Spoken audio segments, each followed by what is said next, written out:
What's up, guys? Back with episode 8 of the Saran podcast. I have my guest here, Kevin Hejnas. I got it this time. Last time I thought he was pointing at me. My hand was just awkwardly here for 15 seconds.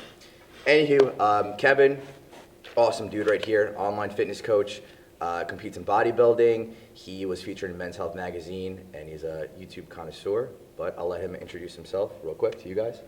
Yeah, now I got nothing left, so he hit all the basic points. Graduated from Rutgers in 2018. I'm like 20, I'm 25. My mom's not too happy about it, but didn't get much use out of that pharmacy degree. But full-time online coach, very fortunate to do. That's been my dream job since probably like 5-10 years ago. So life's been great. Got 2 beautiful little fur babies and living life right now. Awesome. So, let's start from the beginning. What got you into fitness? Ooh, all right, we're going in. We're going in, baby. So for me, just growing up, I was always like, I would say I was husky. I was like a fat kid growing up, and I always just lacked like self-confidence and just like an appreciation or was never really comfortable in my own skin. So I was always like, okay, that kid was lucky that he has a 6-pack. Like, okay, genetics. And that was always kind of like my fallback. I was like, oh, my genetics don't allow me to be as fit as the next guy. Although all I did was play video games and eat chips, but I didn't really understand that my actions were leading to the way I looked. Mm-hmm. So for me, just lacking that self-confidence, growing up, I would always have my shoulders like rolled forward because I had man boobs. And so I never really even like stood up tall. I couldn't stand up tall. So I just really lacked that self-confidence. And I mean, now going to where I am now, I understand like the value of having that self-confidence and also what it does for my clients who finally accomplish something that they've struggled with for so long. Like if you haven't lost 10 pounds and it's always like something you've wanted to do, getting that control over it and accomplishing that goal just like spreads into other aspects of your life and business, social life. It just allows you to have more confidence in your own abilities. And for me, that's just helped me day to day with everything I do. So the way I got into fitness was after growing up being a fat kid, I still did like sports. So I did sports throughout when I was younger. When I got into high school, I was a thrower on the track team. I did football. I did basketball. I started getting into a little training, like lifting weights to be better at my sports. And then once I graduated, I was a decent track thrower, but I wasn't like D1 level, or I wasn't really good enough to really pursue it at a D1 level. And I already committed to going to Rutgers, which also, looking back, was a very great choice. I loved going there. So did my first semester, did crew, and then pretty much after that, hurt my lower back a little bit. Still continue to train in the gyms, and then kind of fitness became my sport. People went up to me, and I was a freshman in college, had a couple people ask me like, hey, do you compete? And I finally started understanding like what that was. I was like, hey, what do you mean compete? So you're talking about like men's physique or bodybuilding, getting on stage, getting all tanned up, shave, remove all your body hair, and then get up on stage. So that's when that kind of opened up the avenue of the competitive side. And I guess I can cut it here, but I did end up competing. I think that summer, it was like 2013, my first You were originally show. in physique, right? Yeah. And my first show in 2013, I can honestly say I looked like crap. I looked terrible for that first one. I didn't even know that people are flexing on Instagram during their pictures. When I was up on stage, there was like 30 people, and I think I was like third to last. And I was relatively lean, but I didn't have the training years. But also I didn't know what I was doing, and that I'm so thankful for that experience. Mm-hmm. And that was a huge failure that we can think about, that I had this prep and I didn't look that great. I didn't even get close to placing, had my fam come out for it. But what I learned that day was so important, and it just made me thirsty for understanding how to look better. That's what put me into looking at research, understanding nutrition, and actually what matters with training, like what's in our control, what we can improve with. So I'm actually, like looking back, very thankful for that failure, because that's what allowed me to further understand and have a deeper thirst for knowledge for nutrition and training. So that's kind of the really long answer to kind of how I got into fitness, competitive fitness, and then kind of over time develop my knowledge so I could start helping others. I love that you said that you learned you took away so much from that first initial failure, and look what you've accomplished now. I think it's a very, what's the word I'm looking for? I don't know what the word I'm looking for is, but I think, Disservice? That people fear failure? yeah, that's generally where I'm trying to like go into.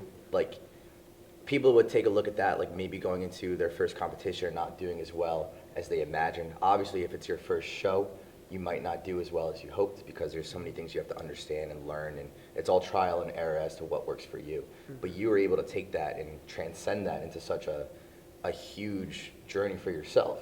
I mean, if you guys ever take a look into his content, it's some of the most in-depth, researched and well-articulated content I've ever seen. Like, he talks about things so in-depth, and I'm able to educate myself from a lot of the things he posts. And you don't really see that a lot. Like, I feel like in fitness, it's so saturated, and people just post a lot of generalities, and most of the time, like, where are they even getting this information from? It's not. There's no credibility behind it. Yeah, I mean, you could be like a good-looking person, you can have a nice body, and people will believe that. You can sell that all day. But for you to actually take the time to sit down and like really show that you're committed to educating yourself and enlarging your perspective on this, it just says a lot about you. On a side note, I really wanted to bring this up. So I know Kevin through my cousin Ken, and one of the first memories I have as a freshman, he brought me to Bush campus, and I actually sat down with you for breakfast. I don't know if you remember. Oh, yeah. And I remember you were just like showing me around, and we went over to like the tray with all the eggs. Oh, like, it was breakfast, yeah. Yeah, so you were like, do you want some eggs? I was like, sure. So like I grabbed like 3 hard-boiled eggs for myself. Kev took the entire tray. I didn't understand what was going on. I was just a freshman. I didn't really know about bodybuilding and physique competition. So I was like, why is this guy taking all the eggs? And he literally consumed, I think, like close to like 50 or 60 hard-boiled eggs. Yeah, I think at that time, I was like, this dude really loves eggs. that was like my breakfast in the morning. It was typical, and we had trays at the time. So now we don't have trays, so you can only get 2 bowls, but I would have like 4 bowls or 6 bowls of 6 eggs. So it would always be like, I think like 36 eggs, and I would take the yolk out, because that was the leanest protein source that I could get for breakfast. Because otherwise it was like sausage and like French toast, and I was like, I gotta keep the calories down because I want some ice cream on the side. I don't want to waste my calories on sausage. Dude, I was just sitting there in awe. Like, I was like, how is this kid eating 30 eggs in front of me right now? Yeah, I don't know if that was my best or worst choice, but that was my thing back then. But I do want to circle back on what you said with Instagram content, and that was like a big goal of mine, and something that I don't like. A lot of people with great physiques, they are, I want to say in a way, selling short like what they could be accomplishing. Like, absolutely. Some people that have like great physiques, and like they'll show, of course, like a mirror selfie. Wow, you look great. Then they just have like a arm flex emoji, and that's their caption. Right. I like people when they tell the story of how they got to where they are. So if I'm like, okay, this IFBB Pro looks awesome, but he's like, hey, at this size, like I'm eating 3,200 calories a day. Like, these are my macros. And it's like, oh, well, so that guy loses weight on those calories. Maybe like, what does that mean for me? Like, if I see an IFBB Pro that's like, yo, I have to diet down to 1,800 calories per day, puts in perspective to me, like, I'm half your size. I'm probably gonna have to push in some way similar. So it's cool. I like seeing the people share their stories, what they've learned. So for me, I feel that everyone can read like a textbook or something, try to spit facts. Of course, research isn't perfect. You can almost always find a study. There's such a volume of research that a study will show like one thing being valid, and then another one may show the counterpoint. So sometimes you will have some arguments building up on that. So I don't think people should just spew out like always 100% research. I like giving the application of what we know to be true, because everyone knows you need a calorie deficit to lose weight. But what about someone who works like 12 hours a day and like doesn't have the same like food choices, can't meal prep? It's like, okay, well, if you have to eat out and like you have to travel to like California for like a 3-day trip, you're on 14 hours a day of like in services and stuff. Like, how do you apply this broad scheme, what we know to work, calorie deficit? How do you apply that to your lifestyle? And those are the things I like to pick up on and try to like talk about like how to apply these principles. Yeah. I think what comes with being like a great teacher and educator is that not only do you have to explain in detail what the person is doing, but I've noticed when I'm learning from someone, the best teachers always explain concepts, right? And it's more of like a broad range. But if you're explaining concepts and they're able to apply the technique of whatever you're teaching to them, and then help them use that to their understanding and their own application, I think that speaks a lot more volume than just saying, hey, you need to follow this set of macros, or you're just doing exactly what this person is doing for their type of success. It's it's case by case scenario. 100%. And I think that's a big issue with fitness in general. It's not like a one size fits all. I mean, like we all need, Definitely not. and this is something I like to say is like kind of like it is a one size fits all in terms of like there's usually principles we have to abide by. Like everyone knows, like you want to lose weight, calorie deficit. But what we have to do to get to that calorie deficit is very individualized. Yeah. Like not like two people, and I've seen this time and time again with clients, is like two clients, both 260 pounds, both want to lose 20 pounds. One's weight will start moving at 2,200 calories. The other may have to dig down to like 1,500. I've seen it happen, and it's just maybe lifestyle factors, genetic, metabolic rate, and it's just maybe one guy's an office worker, and it's kind of cool, but the way we just apply that concept of which you know to work calorie deficit is different per person. Just like if we know progressive overload and like total weekly volume in terms of our training is important, but like if someone can only get to the gym 3 times a week, for someone else 6 times a week, probably will go full body split with one and maybe like a different breakdown for the other person. Yeah. So principles, set PRs in the gym, try to get stronger, but the way we put that program together to fit someone's lifestyle is different. Yeah, that's why I'm very like, I think a lot into programming, and when I look at fitness coaches, it's hard for me to like gain trust because I don't know if they're like taking all these things into account. Yeah. That's what turns me off about the fitness industry. And sometimes when we do try to dig so deep and we try to control like the minute details, like hit 96% of your 1 rep max, hit 92.5%, sometimes it's a KISS scenario. And especially for my lifestyle clients, sometimes it's like, hey man, do a 4x10, keep 1 to 2 reps left in the tank, but try to get stronger through these 12 weeks. Yeah. And sometimes, like, especially for the lifestyle people, keeping it that simple makes it easy to just like get that confidence, slowly hit 5-pound PRs. But I mean, the flip side is like if you have an advanced client, like a power lifter, they need those minute details. They need absolutely. Like, hey man, we need RPE 9 this week, RPE 8 next week. We're going 97.5% of my 1 rep max, and they enjoy that. Yeah. They're like, they want to dig deep into the numbers and optimize. But sometimes simplicity is it's a magic word for lifestyle people. Yeah, absolutely, because they're not as, I wouldn't say they're not as, why can't I like use my words today? They're not so like ingrained in the details because they're lifestyle, and it's not like, consuming their life, so to speak. It's just like there because they want to make healthier choices and, get to a certain weight. Yeah. But I'm going to backtrack to Kevin a little bit. That's I think. Oh, we have a listener. We're in like a really weird situation right now. We're in the academic building in one of the classrooms. I wasn't sure if there's class today, but we had to steer some student in the right direction because apparently there was supposed to be. There is class today. We're the professors. We are the professors. We took over. His earphones are on. Yeah, he's not paying attention, but that's fine. I'll talk to him later after class. See me after class. Anywho, backtracking to Kevin, I want to kind of fast forward. So you had to make kind of a big decision, with your career. So you graduated farm school, right? And you were on track to be a pharmacist, correct? Yeah. But now you're doing online coaching full time. So take me through that process. Take me through exactly what you were thinking and how you kind of knew, like in your intuition, that maybe I should give this a try full time and stop what I'm doing. Yeah. So there were a lot of variables in that situation. This was 2018, so I was just graduating, just did a year of rotations, pretty much worked the full-time lifestyle of a pharmacist, but paying to work those because it was rotation year. You're not paid, you're paying tuition. But kind of got a taste of like what it's going to be like working as a pharmacist, and just like having 40 hours a week of doing your work. And pharmacy to me wasn't always something like I was like super passionate about. Like, all right, I want to be a pharmacist. Like this, it was kind of that I know in 6 years, like I'm going to be helping people, going to be able to support a family, be able to start a family, and that was something that was really appealing to me. But my dream and that my passion that just grew because I was learning health and fitness, mastering my own body, and I started my coaching business for other people. Once I mastered like what my own progress was, I felt comfortable, took some free clients on my friends. Once I knew that I was getting them results, then I started with like low ticket coaching and then expanding to learning by teaching other people.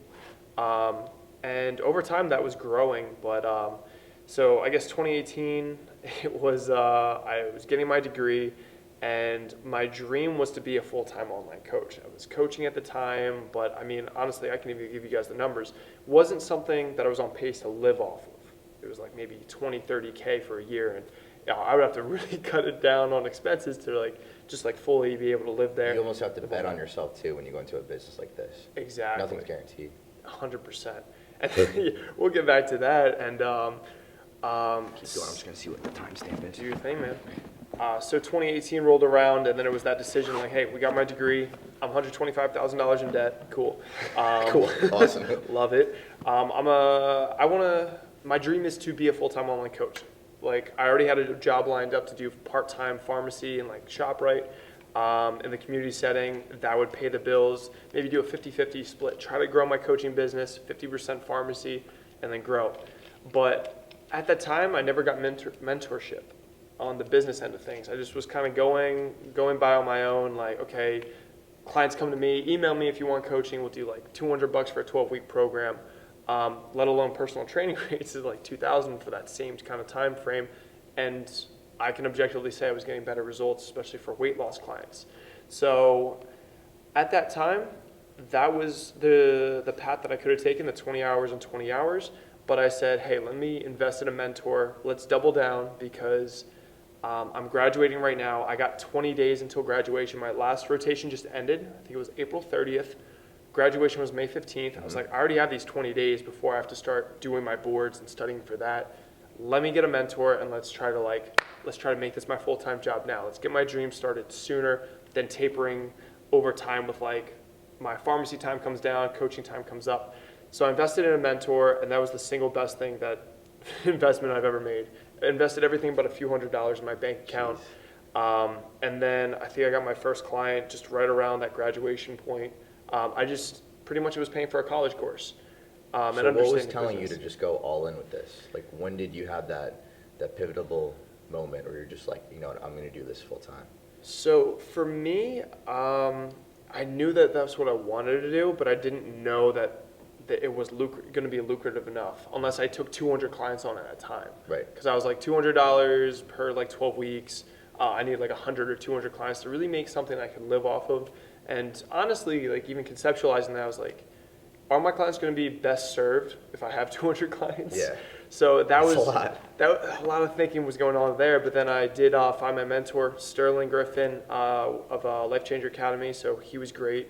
And I heard about him from like Amanda Bucci. She spoke positively of him, and I knew she was doing well. So I was like, okay, somebody I know is doing well, speaking highly of this other person. So that was kind of that social proof. And that person, Amanda Bucci, isn't going to put her name up against someone or like vouch for someone who didn't serve her right Exactly. with that kind of platform. So like, let me trust this guy. I got some money in the bank. At that time, I didn't after that investment, but it paid off. And the biggest thing though is I doubled down. You can buy the best fitness program, me or Jason's program, but if you don't do any work on your own, if you don't adapt the principles that we're teaching, you're not going to get anywhere. So for me, investing in that plan, I had all this content to consume, but it wasn't going to do anything for me unless I applied it to my business and applied those things that I was learning. So in like 10 to 15 days, I was like, I'm going to consume all this content and just start implementing. And anyone, like if you make any investment in your education, your fitness, you got to implement. You got to implement what you learn, or else you're not going to get any changes. Like you can have all the knowledge in the world, but if you don't implement or make a change or use it, you're not going to get anywhere. So that's kind of where I went, doubled down, made that investment, implemented as hard as I could because I knew I had a time constraint. If I don't make $1 in like 30, 60 days, we're going to be in a bad spot. And then I'm going to have to push my dream off even further and take my time full-time studying for the NAPLEX because you have to get your board certified. So you put a timeline on this? Pretty much. I was like, if I can't make this really happen in like 30 to 45 days, get like my first like clients, it's looking like you're gonna have to just double down and like start studying. And I think at that same time, during that summer, me and my girlfriend moved in together. There was rent that was gonna be coming up. I think the first few months too, because she had a full-time job as an engineer, I was like, hey, like this time, like you're probably gonna have to handle maybe 50, 60%, maybe a little bit on the higher end while I'm trying to grow this thing. Do you think putting a timeline on this is what drove you to, find success so quickly, or do you think that maybe it was counterintuitive? I think, yeah, there's two ways that could go, but I think for me, it worked really well just because I was like, bro, like, you have no stream of income coming in, and like, you're an adult now. You don't have the excuse. For me, like, school was always nice, and it kind of like allowed me to grow my business very slowly. Mm-hmm. It's interesting now that I'm even like thinking about this, but like school was always my excuse of like, okay, like I'm doing something so we can slowly grow this business, because like I don't have responsibilities yet. My responsibility is go to school, learn, get good grades. Exactly. You can manage baggage. Exactly. But then like once like I would like that goes away, I have nothing under me. I don't have the excuse of being a student. It's like, dude, like what are you doing? Like you gotta produce now. So I think that really motivated me to implement really quickly, consume that knowledge. It was stuff that I was passionate about and interested in learning, so I was able to like absorb it and then implement it. But for other people, you don't want to cut corners if you have these time constraints. So for me, it really worked well because I had a great mentor. I implemented the things, but sometimes if like you give yourself that 30-day window, you still got to make sure that you're thorough enough in making sure that everything is accomplished. Because some people, if you're on a time constraint, you start cutting corners, maybe you're not putting out as great a product. So for me, I think that time constraint really, really was a big motivator in me, like getting that initial, some space or getting something under my feet, getting that foundation, I guess. Yeah. One thing I admire about you is that you knew from the get-go you had to be all in. Yeah. And I wish I knew that earlier on once I like started my route to entrepreneurship. Because originally when I graduated, I went to a full-time job for about 1 week. And then I was like, I can't do this. I can't sit down and work for someone else. So I literally left. My parents were furious. Yeah. So for about a year, I was looking at jobs. I actually interviewed at Google, which is pretty cool. I made it to the final interview. And even then, I was like, this still doesn't feel right to me. Like, I have all these ideas in my head. Like, I'm just going to double down on what I think is right. So, I mean, I ended up not getting the Google job, which sucked, but it was a big, I think that was like a big moment in my life where I was just like, okay, I could have had this dream job. I mean, I never imagined working for Google. That was a great opportunity for me. And for me to even be considered in the final interview amongst, a wide array of other people being considered, I was like, okay, maybe I do have some sort of talent. Or people see things in me. It's a confidence booster, and it's also maybe a blessing in disguise, especially like kind of qualified you like, yo, like Google knows you got something in you. Yeah. And then it's like, how do I apply and like use that? And I hope it was big at building that confidence. And then also it kind of lets you like do your thing. You're not working for Google. Like now you can work for yourself.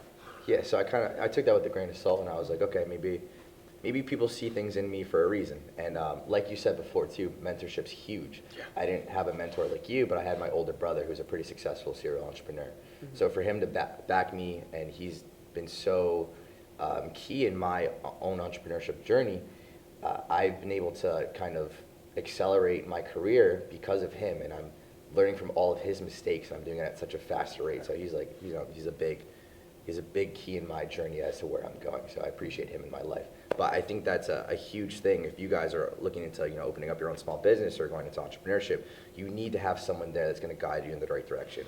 Like, don't get me wrong, you're still going to mess up and have so many fucked up moments, but you need someone there to kind of just steer you and keep you level-headed and make sure that you're going down the right path when things aren't going your way, so to speak. Yeah, and with that mentorship, like my mentor, like he made mistakes of like that made me even like homeless.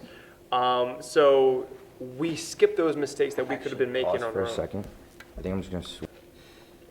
Oh, cool. I already did it automatically. Keep going. Oh, cool. All right. But yeah, so like mentorship is huge, and I would agree that's probably one of the biggest things I can recommend. So for me, it was like, I'm good at like fitness coaching and stuff. My clients get good results, but like this whole business, like structuring the business, setting prices, like calling and doing outreach instead of waiting for people to come email me for coaching. Understanding those processes just like scaled everything so much quicker, and I didn't have to figure it all out on my own.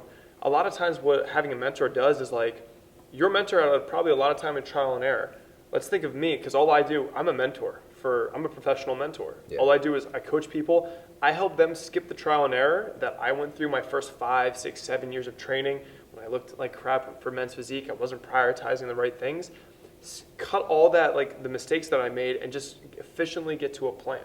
So we're doubling down on the principles that actually get the results for my clients, and like cutting out all the fluff. Like cutting out like, okay, you got to eat it this time, you got to train at this time. It's like, nah, man, like focus on these. You're going to be all right, and we're going to make. It's almost like you're streamlining everything they're doing. Exactly. So for us, with like our business mentors, like your brother's probably like, don't do this. Probably start here, and like you already skipped like maybe 6 months that could have set you back. Yeah. For me and like my mentor, he was like, no, focus on like ads would be here instead of here, and then it's like, okay, so you're already going off a really good data set, and you're just like trimming the fat off of like a lot of wasted time. Yeah, 100%. You should double down on mentorship. You should have like-minded people or people that are more successful than you, so you can learn off of them. I think that's a huge factor as you're coming up into entrepreneurship. You need to be surrounded by people guiding you in the right direction at all times. And I want to circle back on or double down. Yeah, double down, I guess is the word of the day, but on the community aspect. What's up? Should trademark that and make t-shirts. There we go, double down. Well, actually, KFC's already got it. It's like the chicken on chicken sandwich. Oh, yeah. I still didn't get one. But community is huge. I'm a super competitive person. Like, we're playing Super Smash Bros. I want to win. We're doing anything. Like, I want to win. We're eating. I want to, I guess, eat my burger faster. But like I'm just really competitive no matter what it is. Yeah. And then that's played really well for me in business because I got in the right kind of community. So like joining LCA, I'm with a bunch of other online coaches. Someone's like, we made this goal like this month. I'm like, why can't I do that? Why can Sam do that this month? That means like we're in the same spot. We got all the same resources available to us.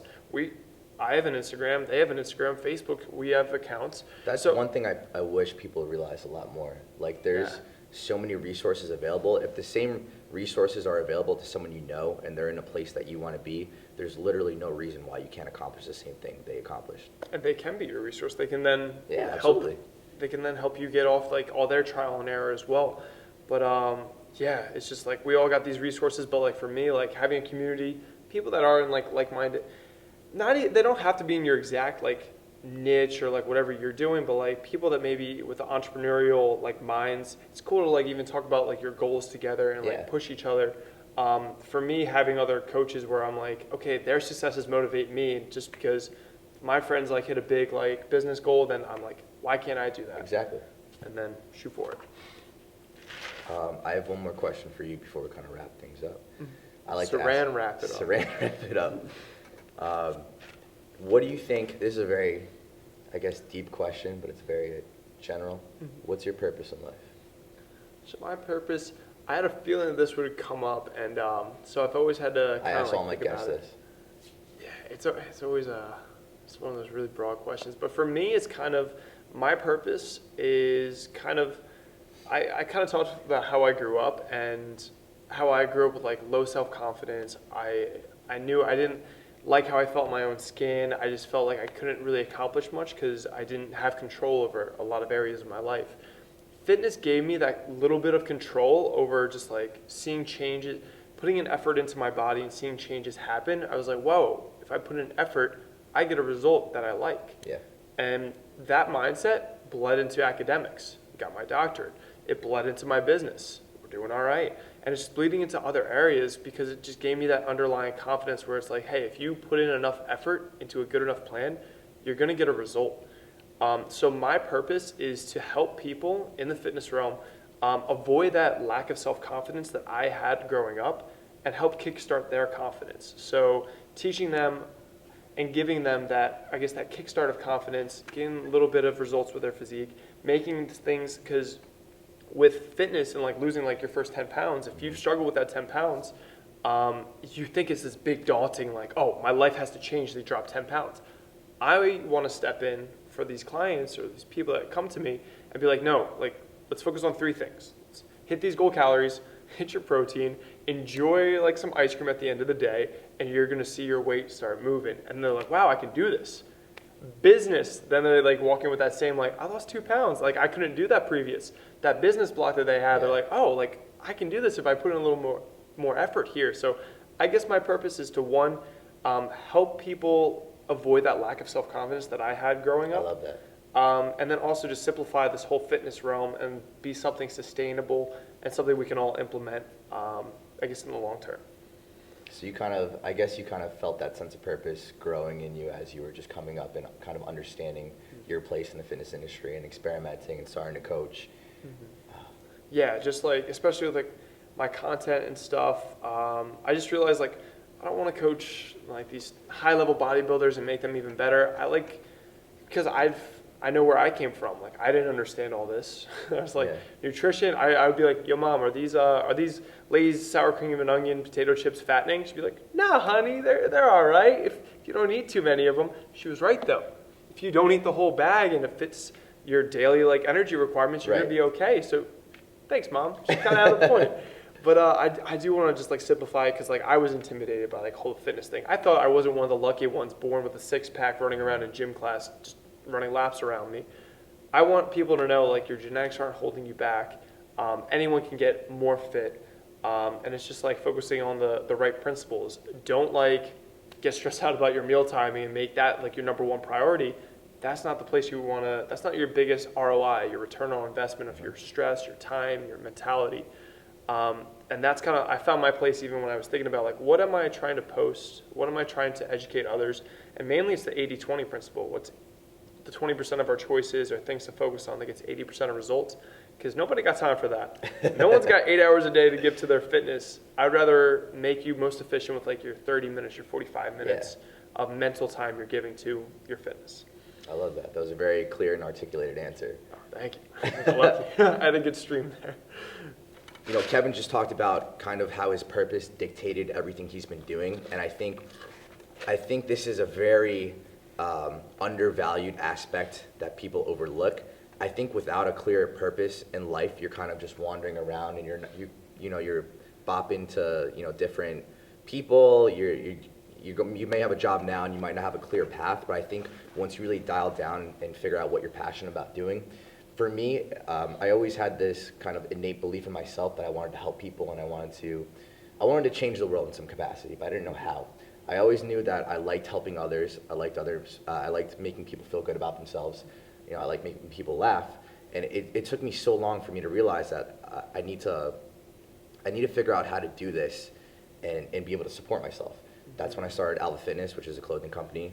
I started another business with my brother, which is a digital agency. So I help other small to medium-sized businesses in New Jersey, whether it's web development, stuff like that. But for me to take my experiences and transmute them, and basically what I'm trying to say is my experiences and learning from my mistakes and giving whatever skills I have to help others, learn from and have a positive ROI in whatever business that may be, I feel like I'm on the right path, right?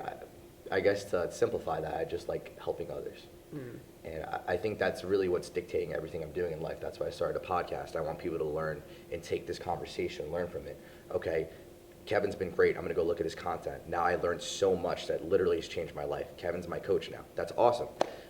Whether it is, it's just a generality that I want people to take away. You need to have a purpose in life. It's going to dictate everything you do. And I think that's what's really going to take away a lot of anxiety and a lot of doubt in your life, because I feel guided almost.